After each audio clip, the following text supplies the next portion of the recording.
नमस्कार। इस हफ्ते के एपिसोड में आपका स्वागत है। मैं हूं हर्ष वोरा और आज के वीडियो में हम बहुत इंपॉर्टेंट टॉपिक डिस्कस करने जा रहे हैं और ये टॉपिक है इंडिया की ट्रेड सिचुएशन को लेके, यानी कि इंडिया कितना इंपोर्ट्स करता है और कितना एक्सपोर्ट करता है। स्पेशली जनवरी महीने में इंडिया ने कितना इंपोर्ट और एक्सपोर्ट किया है, इसका डेटा पिछले हफ्ते रिलीज हुआ है और ये हम इस वीडियो में डिस्कस करेंगे। और इंडिया का ट्रेड सिचुएशन जो है वो समझना इम्पोर्टेंट इसलिए है क्योंकि ट्रेड इंडिया का अगर खराब हुआ, इंडिया के एक्सपोर्ट्स जो है वो इंपोर्ट से काफ़ी कम हुए, इंपोर्ट्स बहुत ज़्यादा हुए, तो फिर रूपी डिप्रिशिएट हो सकता है, जो हो रहा है अभी। और रूपी डिप्रिशिएट होने से इंडिया का इन्फ्लेशन बढ़ सकता है। इन्फ्लेशन बढ़ने से नेचुरली जीडीपी स्लो डाउन आ सकती है, क्योंकि इन्फ्लेशन बढ़ने से, प्राइस बढ़ने से गुड्स एंड सर्विसेज की जो डिमांड है वो कम हो जाएगी। कम होने से जीडीपी स्लो हो सकती है। तो ट्रेड बहुत इंपॉर्टेंट है और इस डेटा को हम समझेंगे इसलिए क्योंकि मानो कि इंडिया के जो इंपोर्ट्स है वो एक्सपोर्ट से ज़्यादा हुए। इंडिया के जो इंपोर्ट्स का जो पेमेंट है, सप्लायर्स को हम जो पेमेंट करेंगे इंपोर्ट्स करने के लिए, मशीनरी इंपोर्ट करें, गोल्ड इंपोर्ट करें या क्रूड ऑयल इंपोर्ट करें, तो सप्लायर्स को पेमेंट हम किस में करेंगे? हम करेंगे डॉलर्स में। अब डॉलर्स में पेमेंट करेंगे तो वो डॉलर्स का पेमेंट करने के लिए डॉलर्स लाएंगे कहाँ से? हम लाएंगे एक्सपोर्ट से। तो इंडिया जो भी गुड्स एंड सर्विसेज एक्सपोर्ट करती है उसका पेमेंट इंडिया को मिलता है डॉलर्स में, और ये डॉलर्स में पेमेंट मिलेगा तो इंडिया उस डॉलर से इंपोर्ट का बिल कवर करने के लिए यूज करेगी, राइट। लेकिन इंडिया की सिचुएशन ऐसी है कि इंपोर्ट्स जो है इंडिया के वो एक्सपोर्ट से काफी ज्यादा रहे हैं काफी सालों से। अब इंपोर्ट ज्यादा रहे हैं तो एक्सपोर्ट के जो डॉलर्स है, एक्सपोर्ट करके जो डॉलर इनकम इंडिया को मिलती है वो इंपोर्ट बिल कवर करने के लिए नेचुरली इनफ नहीं रहेंगे। अब ये डॉलर्स इनफ नहीं है तो डॉलर्स इंडिया लाएगी कहाँ से? वेल, इंडिया के पास 5 मेजर रेवेन्यूज है जहां से इंडिया डॉलर्स लाएगी। एक तो है रेमिटेंसेस। रेमिटेंसेस यानी कि एनआरआई जो है वो इंडिया में अपनी फैमिलीज को डॉलर्स भेजेगी, रेमिट करेगी डॉलर्स। तो ये डॉलर्स जो है वो इंपोर्ट बिल कवर करने के लिए यूज हो सकते हैं, क्योंकि जब एनआरआई अपनी फैमिलीज को डॉलर्स भेजेंगे तो वो फैमिलीज डॉलर्स को रुपी में एक्सचेंज कर लेगी, राइट, इंडिया में डोमेस्टिकली यूज करने के लिए। ये डॉलर्स इंडिया खरीद के, मतलब वो फैमिलीज से लेके अपने इंपोर्ट बिल है वो कवर करने के लिए यूज कर सकती है। सेकेंड ऑप्शन इंडिया के पास क्या है? क्योंकि रेमिटेंसेस तो कम है, इनफ नहीं है, तो सेकेंड ऑप्शन इंडिया के पास है कि इंडिया बाहरी कंट्रीज में जो इन्वेस्टमेंट करती है उस इन्वेस्टमेंट पे इंडिया को डिविडेंड इनकम और इंटरेस्ट इनकम मिलता है या फिर प्रॉफिट मिलता है जो डॉलर्स में रहता है। ये डॉलर्स भी इंडिया अपने इंपोर्ट बिल को कवर करने के लिए यूज कर सकते हैं, सप्लायर्स को पे करने के लिए यूज कर सकते हैं। अब इंडिया के केस में ये भी बहुत कम है। थर्ड ऑप्शन इंडिया के पास क्या है? वेल, थर्ड ऑप्शन ये है कि इंडिया फॉरेन पोर्टफोलियो इन्वेस्टर्स जो इंडिया में पैसे लाते, डॉलर्स लाते हैं इन्वेस्टमेंट करके, या मानो कि इक्विटी मार्केट में इन्वेस्टमेंट कर रहे हो या डेट मार्केट में इन्वेस्टमेंट कर रहे हो, तो ये डॉलर्स इंडिया में आएंगे तो ये डॉलर्स भी इंडिया इंपोर्ट बिल कवर करने के लिए यूज कर सकती है। फोर्थ ऑप्शन तो हमने देख लिया कि एक्सपोर्ट्स जो है उसको यूज कर सकती है, एक्सपोर्ट इनकम। और फिफ्थ ऑप्शन है FDI, foreign direct investment. Foreign direct investment यानी कि फॉरेन कंपनी को इंडिया में बिजनेस एस्टेब्लिश कर रही हो या कोई लोकल बिजनेस को अक्वायर कर रही हो या कोई बिजनेस के साथ पार्टनरशिप कर रही हो, तो वो पार्टनरशिप करने के लिए या बिजनेस अक्वायर करने के लिए फॉरेन इन्वेस्टर्स इंडिया में डॉलर्स इन्वेस्ट करेंगे, डॉलर्स लाएंगे। और ये डॉलर्स जो इन्वेस्टमेंट होता है ये नॉर्मली लॉन्ग टर्म के लिए होता है, राइट। तो ये डॉलर्स इंडिया में रहेंगे। ये डॉलर्स भी इंडिया अपने इंपोर्ट बिल को कवर करने के लिए यूज कर सकते हैं, यानी कि सप्लायर्स को पेमेंट करने के लिए यूज कर सकते हैं। इंडिया की सिचुएशन कुछ ऐसी है कि ना तो रेमिटेंसेस, ना तो एक्सपोर्ट इनकम, ना तो इंटरेस्ट या डिविडेंड इनकम फॉरेन से जो आती है वो, ना तो एफपीआई इनफ है। इनफैक्ट एफपीआई तो इंडिया से बेच रहे हैं, राइट। पिछले कुछ महीनों में इक्विटी मार्केट्स में से एफपीआई ने काफी शार्पली सेल ऑफ किया है, तो वो भी इनफ नहीं है। एफडीआई भी इंडिया की इतनी शार्पली बड़ी नहीं है, एफडीआई भी इनफ नहीं है। तो ये 5 जो ऑप्शन है ये इनफ नहीं है। तो अब इंडिया डॉलर्स लाएगी कहाँ से इंपोर्ट करने के लिए और सप्लायर्स को पे करने के लिए? कहाँ से डॉलर्स लाएगी, right. Well, sixth option India के पास क्या है? सिक्स्थ ऑप्शन है कि इंडिया मार्केट से डॉलर्स खरीदे। अब इंडिया जब मार्केट में जाएगी डॉलर्स खरीदने के लिए तो इंडिया को क्या करना पड़ेगा? इंडिया को रुपी बेचना पड़ेगा, राइट, तभी डॉलर्स खरीद पाएगी। रुपी इंडिया बेचेगी मार्केट में तो रुपी पे सेलिंग प्रेशर आएगा, रुपी पे सेलिंग प्रेशर आएगा तो रुपी वीक होगा। और हमने देखा कि रुपी इतना डेप्रिशिएट हुआ पिछले कुछ हफ्तों में कि the lowest point was 87.8, right. तो 87.8 को हिट किया था रुपये ने, इतना लो गया था, हालांकि अभी स्टेबलाइज होकर 86.7 हो गया है, लेकिन रुपये काफ़ी शार्पली गिरा था और रुपये गिरने से इंडिया में इन्फ्लेशन बढ़ सकता है। क्योंकि इन्फ्लेशन कैसे बढ़ सकता है? क्योंकि इंडिया का इंपोर्ट बिल बढ़ जाएगा। सो फॉर एग्जांपल अगर आप देखोगे क्रूड ऑयल पहले अगर इंडिया 6,000 रुपीज़ पर barrel of crude oil import कर रही हो, राइट, 6,000 रुपीज़ पे करके एक barrel of crude oil import कर रही हो, अब रुपये गिरने से वही जो 6,000 पर बैरल में क्रूड ऑयल मिल रहा था वो अब 6,200 या 6,500 रुपीज़ हो जाएगा, क्योंकि रुपये वीक हो गया, राइट। तो इंडिया का इंपोर्ट बिल बढ़ जाएगा, इंपोर्ट बिल बढ़ा तो नेचुरली इंडिया में जो पेट्रोल डीजल के प्राइसेस है वो बढ़ जाएंगे, ट्रांसपोर्टेशन एक्सपेंसिव हो जाएगा। काफ़ी सारी कंपनीज जो क्रूड ऑयल यूज़ करती है अपने रॉ मटेरियल्स में, जैसे कि आप पेंट ले लो, जो कि टाइटेनियम डाइऑक्साइड, जो कि क्रूड डेरिवेटिव है, टाइटेनियम डाइऑक्साइड जो है उसकी कॉस्ट बढ़ जाएगी तो पेंट की कॉस्ट बढ़ जाएगी। काफ़ी chemical companies crude oil use करती है अपने डेरिवेटिव्स में, अपने रॉ मटेरियल्स में, तो उसमें क्रूड ऑयल की प्राइस बढ़ने से केमिकल्स के प्राइस बढ़ जाएंगे, राइट। तो क्रूड ऑयल बढ़ने से, और इंडिया तो इनफैक्ट अपना 85% अपनी जो रिक्वायरमेंट है क्रूड ऑयल की वो बाहरी कंट्री से इंपोर्ट करती है। तो कहना ये चाहता हूं कि ट्रेड डेफिसिट यानी कि इंपोर्ट्स अगर एक्सपोर्ट से ज्यादा हुए तो इस सिचुएशन में रुपये पे प्रेशर आएगा, सेलिंग प्रेशर आएगा। अगर एफडीआई इनफ नहीं हुआ, एफपीआई या FDI foreign portfolio investment enough नहीं हुआ या एफडीआई इनफ नहीं हुआ तो रुपये पे सेलिंग प्रेशर आएगा। सेलिंग प्रेशर आया तो इन्फ्लेशन बढ़ेगा, इन्फ्लेशन बढ़ा तो गुड्स एंड सर्विसेज की डिमांड इंडिया में कम होगी, जिसके कारण जीडीपी भी स्लो डाउन हो जाएगी। तो ये इंपॉर्टेंस है ट्रेड सिचुएशन का। ऑल्सो एक पॉइंट मुझे क्लियर करना था कि इंपोर्ट हमेशा ज्यादा होना वो बुरी बात नहीं है। इनफैक्ट डेवलपिंग कंट्रीज अगर इंपोर्ट ज्यादा कर रही हो एक्सपोर्ट से तो शायद ये दर्शाता है कि डेवलपिंग कंट्री जो है वो ज्यादा अच्छी तरह ग्रो कर रही है। So for instance crude oil जो है, जैसे मैंने अभी बात किया कि क्रूड ऑयल का इंपोर्ट बढ़ रहा है इंडिया में, वो दर्शाता है कि इंडिया क्रूड ऑयल की डिमांड बढ़ा रही है। क्रूड ऑयल की डिमांड ज्यादा क्यों होगी? क्योंकि नेचुरली इंडिया में क्रूड ऑयल इंपोर्ट प्रोडक्शन इतना होता नहीं है, स्पेशली अच्छे क्वालिटी का क्रूड ऑयल जो है वो प्रोडक्शन इंडिया में होता नहीं है। क्रूड ऑयल का इंपोर्ट बढ़ाया तो दैट मीन्स कि इंडस्ट्रीज क्रूड ऑयल ज्यादा यूज कर रही है, यानी कि इंडस्ट्रीज में डिमांड ज्यादा है और इंडस्ट्रीज ग्रो फास्ट कर रही है। वैसे ही स्मार्टफोन के कंपोनेंट्स इंडिया में बाहरी कंट्री से इंपोर्ट किए तो दैट मीन्स कि स्मार्टफोन का प्रोडक्शन इंडिया में बढ़ रहा है और एक्सपोर्ट भी बढ़ रहा है इंडिया में, राइट। तो डेवलपिंग कंट्रीज को स्पेशली इंडस्ट्रियल मशीनरी जो है वो बढ़ानी जरूरी होती है। इससे टैलेंट भी आता है, टेक्निकल नो हाउ भी आता है साथ साथ। तो इंपोर्ट ज्यादा होना इतनी बुरी बात नहीं है। इंडिया के लिए नेगेटिव ये है कि इंपोर्ट्स एक्सपोर्ट से ज्यादा होंगे तो वो गैप कैसे फिल करेगी? वो गैप एफडीआई से फिल करे तो ज्यादा बेहतर है, क्योंकि foreign direct investment long term के लिए आता है, राइट। वो इन्वेस्टमेंट इंडिया को चाहिए। वो इन्वेस्टमेंट आने से भी इंडिया में टैलेंट और टेक्निकल नो हाउ आएगा और वो पैसा इंडिया में लॉन्ग टर्म के लिए रहेगा, तो वो जॉब्स भी क्रिएट करेगा और जीडीपी को बूस्ट भी करेगा। तो अगर इंपोर्ट माइनस एक्सपोर्ट यानी कि इंपोर्ट और एक्सपोर्ट के बीच में जो गैप है वो गैप को फिल करने के लिए एफडीआई इंडिया में आए तो वो बेस्ट है। एफडीआई, क्योंकि एफपीआई जो है foreign portfolio investment, stock market में जो फॉरेन इन्वेस्टर्स इन्वेस्ट करते हैं वो तो वॉलेटाइल रहता है, वो शॉर्ट टर्म रहता है, वो कभी भी आज इन्वेस्ट किया कल विड्रॉ किया ऐसे भी हो सकता है, राइट।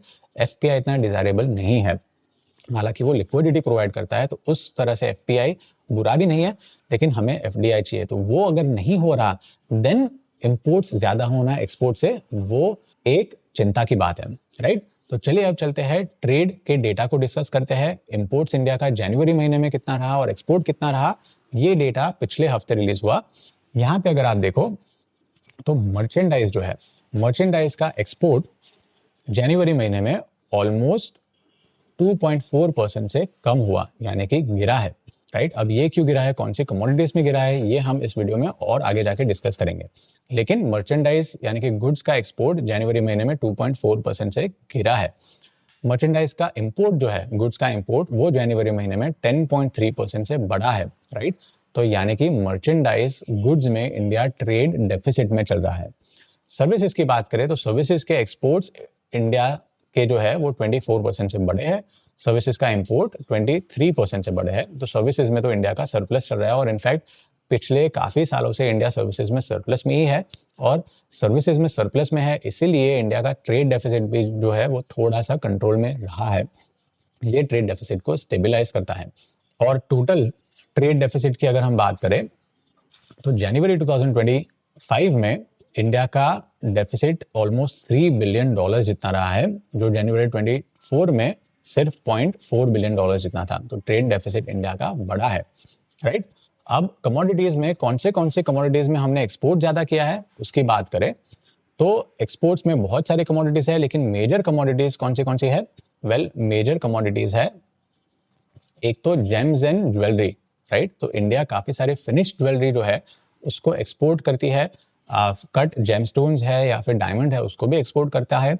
तो वो कितना एक्सपोर्ट करता है? वेल, जो टोटल इंडिया का एक्सपोर्ट बास्केट है उसका ऑलमोस्ट 8% जो है वो जेम्स एंड ज्वेलरी है, यानी कि काफी सारी ज्वेलरी और जेम्स इंडिया एक्सपोर्ट करता है। और ये अगर आप देखो तो जनवरी 2025 में 20% से बड़ा है। तो ये एक अच्छी बात है, राइट। और ये क्यों बढ़ा है? वेल, क्योंकि ज्वेलरी की प्राइस है, गोल्ड की प्राइस है, वो अभी काफी बढ़ी हुई है, राइट। तो नेचुरली उसकी जो वैल्यू टर्म्स में जेम्स एंड ज्वेलरी का जो एक्सपोर्ट है वो ज्यादा दिखेगा। तो वो 20% से ग्रो हुआ है। अब सेकेंड इंपॉर्टेंट कमोडिटी जो इंडिया एक्सपोर्ट करता है वो है ड्रग्स, यानी कि दवाइयाँ और फार्मास्यूटिकल्स। तो ये अगर आप देखो तो टोटल एक्सपोर्ट बास्केट का ऑलमोस्ट 7% है और इसका ग्रोथ जो है वो ऑलमोस्ट 26% से बड़ा है। और जेनेरिक ड्रग्स तो इंडिया यूएसए में काफ़ी एक्सपोर्ट करता है, राइट। तो हो सकता है कि यूएसए में जेनेरिक ड्रग्स का एक्सपोर्ट बढ़ा हो, जिसके कारण 26% ओवरऑल ग्रोथ है फार्मा में, एक्सपोर्ट में। और उसके बाद अगर आप देखो तो केमिकल्स इंडिया काफ़ी एक्सपोर्ट करता है, ऑलमोस्ट 6.5% जितने टोटल एक्सपोर्ट बास्केट का 6.5% जितने केमिकल्स एक्सपोर्ट करता है। केमिकल्स में थोड़ा स्लो डाउन चल रहा है, सिर्फ 2% इंक्रीज है जनवरी 2025 में केमिकल्स में। और ये इसलिए, जैसे काफ़ी सारी केमिकल कंपनीज, आप दीपक नाइट्राइट ले लो, तो अपने कॉन कॉल में दीपक नाइट्राइट के मैनेजमेंट ने भी यही बोला है कि ग्लोबली डी स्टॉकिंग चल रहा है। तो ग्लोबली पहले क्या हुआ था कि केमिकल्स का स्टॉक काफ़ी खरीद लिया था ग्लोबल सप्लायर्स ने, ग्लोबल क्लाइंट्स ने। और अभी क्या कर रहे हैं कि वो लोग धीरे धीरे डी स्टॉक कर रहे हैं, वो स्टॉक को निकाल रहे हैं, धीरे धीरे सेल कर रहे हैं। तो नया स्टॉक अभी तक वो लोग नहीं खरीद रहे हैं। मे बी आगे जाके ये सिनेरियो चेंज हो, लेकिन केमिकल्स में एक्सपोर्ट कम है। सबसे बड़ा एक्सपोर्ट जो इंडिया का है वो इंजीनियरिंग गुड्स का। तो टोटल एक्सपोर्ट बास्केट है उसमें से इंजीनियरिंग गुड्स ऑलमोस्ट 26% कंप्राइज करता है, राइट। और इंजीनियरिंग गुड्स में कौन से गुड्स आते हैं? पहले एक तो आप ले लो, ऑटोमोबाइल्स में जो इंजन यूज होते हैं, उसके पार्ट्स यूज होते हैं, वो इंडिया एक्सपोर्ट करती है। इंडस्ट्रियल मशीनरी, जैसे कि जो डेयरी इंडस्ट्री है या फूड प्रोसेसिंग इंडस्ट्री है या फिर टेक्सटाइल इंडस्ट्री है, उसके जो मशीन होते हैं वो इंडिया काफ़ी एक्सपोर्ट करती है। फिर बॉयलर्स है, उसके पार्ट्स है, वो भी एक्सपोर्ट करती है। ऑटोमोबाइल्स है, उसके कंपोनेंट्स है, या फिर इलेक्ट्रिकल मशीनरी है, ये सारे इंजीनियरिंग गुड्स इंडिया एक्सपोर्ट करती है। और इंजीनियरिंग गुड्स में अगर आप ग्रोथ देखो जनवरी 2025 में एक्सपोर्ट ग्रोथ, तो वो ऑलमोस्ट 12% है, which is not bad, right.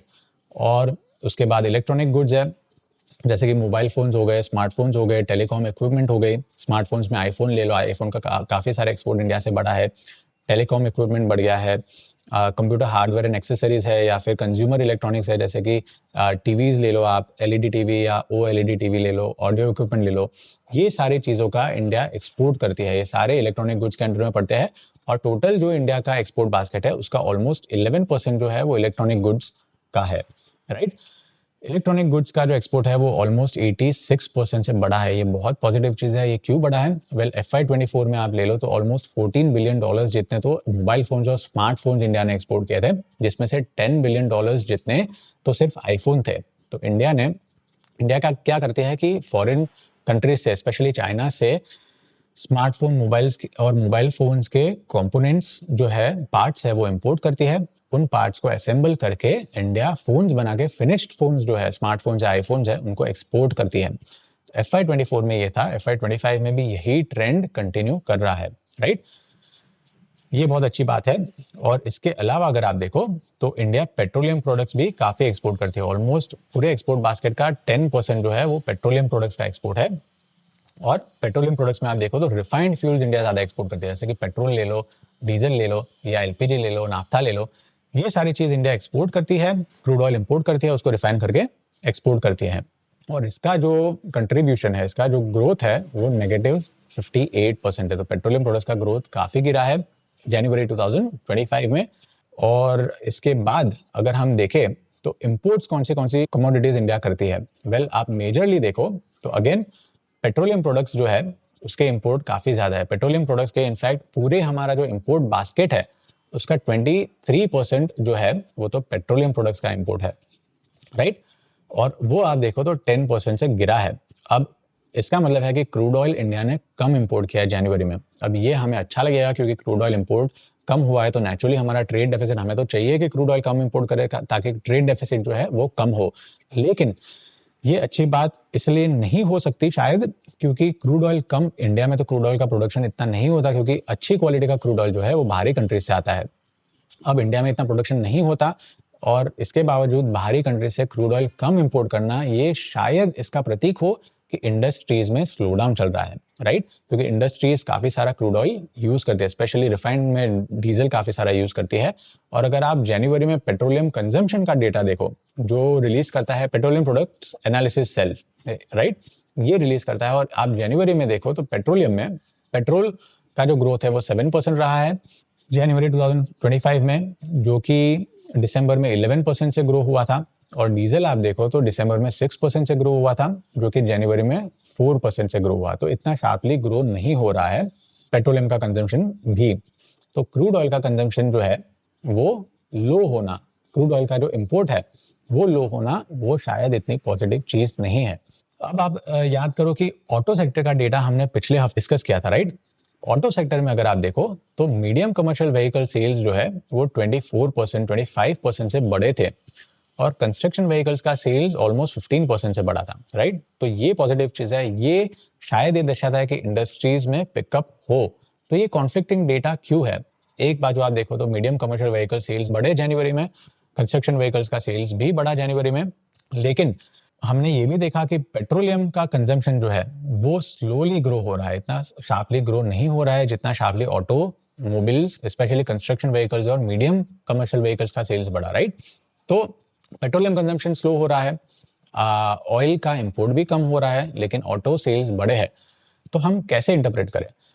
Well, हो सकता है कि रिफाइनरीज जो कि क्रूड ऑयल को रिफाइन करती है उनके पास ऑलरेडी इन्वेंटरी पड़ी हो ऑयल की, राइट? फेस्टिव हमने देखा कि Q2 में जीडीपी का स्लो डाउन हुआ था और क्रूड ऑयल का इतना कंजम्पशन ना रहा हो, रिफाइनरीज के पास ऑयल काफी पड़ा हुआ हो और यही ऑयल को वो लोग यूटिलाइज कर रहे हो, जिसकी वजह से ऑयल का इंपोर्ट कम हो रहा हो। तो ये एक पॉसिबिलिटी है। कमर्शियल व्हीकल सेल्स और कंस्ट्रक्शन व्हीकल का सेल्स बढ़ना पॉजिटिव है क्योंकि कंस्ट्रक्शन हो सकता है एक्टिविटी पिकअप ले रही हो, हालांकि वो एविडेंट नहीं है, लेकिन हो सकता है कि आगे के महीनों में ये एविडेंट हो जाए और आगे के महीनों में क्रूड ऑयल का इंपोर्ट भी बढ़ जाए, राइट? पेट्रोलियम के अलावा हम दूसरी कौन सी चीज इंपोर्ट करते हैं? वेल, मशीनरी, दोनों इलेक्ट्रिकल और नॉन इलेक्ट्रिकल इंपोर्ट करते हैं। मशीनरी इंपोर्ट में काफी सारा ग्रोथ है, 33% ग्रोथ है। इलेक्ट्रॉनिक गुड्स यानी कि स्मार्टफोन्स और टीवीज के कंपोनेंट्स चाइना से स्पेशली इंपोर्ट करते हैं, उसमें अगर आप देखो तो 22% का ग्रोथ है। और गोल्ड आप देखो तो ऑलमोस्ट 46% का ग्रोथ है गोल्ड में, राइट? तो ये सारी चीजें हम इंपोर्ट करते हैं। अच्छा, अब जब इंपोर्ट और एक्सपोर्ट की बात करते हैं तो कौन सी कंट्रीज को हम सबसे ज्यादा एक्सपोर्ट करते हैं, राइट? तो यहाँ आप देख सकते हो कि यूएसए को हम सबसे ज्यादा एक्सपोर्ट करते हैं। ऑलमोस्ट 23% जितने गुड्स जो है हमारे टोटल जो एक्सपोर्ट है उसका 23% गुड्स यूएसए को सिर्फ एक्सपोर्ट करते हैं, राइट? उसके बाद यूएई है, यूएई को भी 8% जितने गुड्स एक्सपोर्ट करते हैं, एंड देन यूके को 3% जितने गुड्स एक्सपोर्ट करते हैं, एंड नेदरलैंड्स को 2.8% जितने गुड्स हम एक्सपोर्ट करते हैं, राइट? और इंपोर्ट सबसे ज्यादा हम कौन सी कंट्री से करते हैं? वेल, चाइना से। ये एक ऑब्वियस चीज है जो शायद आपको पता हो कि चाइना से हम ऑलमोस्ट 18% जितने गुड्स जो है इंपोर्टेड गुड्स वो हम चाइना से इंपोर्ट करते हैं। रशिया से 8% करते हैं, यूएई से भी 8% करते हैं, और यूएसए से ऑलमोस्ट 6% जितने गुड्स हम इंपोर्ट करते हैं। तो ये है ट्रेंड इंडिया के इंपोर्ट्स और एक्सपोर्ट का। एंड रिमेंबर कि इंपोर्ट ज्यादा होना ये अपने आप में बुरी चीज नहीं है एक डेवलपिंग कंट्री के लिए।